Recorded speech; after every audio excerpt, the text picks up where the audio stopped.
Monopoly Go High Roller Glitch. Hello everyone, welcome to our channel. Let's check out this glitch.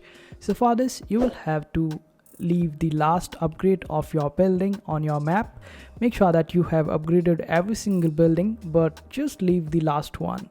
And after that just get back to your map again and open up the high roller. And make sure that there is only 8 seconds left on your high roller, and just simply open it up and check out the ticker or the timer, and as soon as 8 seconds are left, quickly open up your buildings and upgrade your building.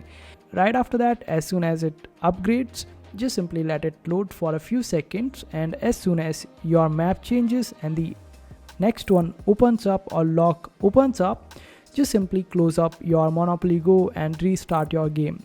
And voila, this is how you would be able to enjoy this particular glitch. So I hope this video was helpful. Make sure to hit that like button and also subscribe to our channel for more helpful videos.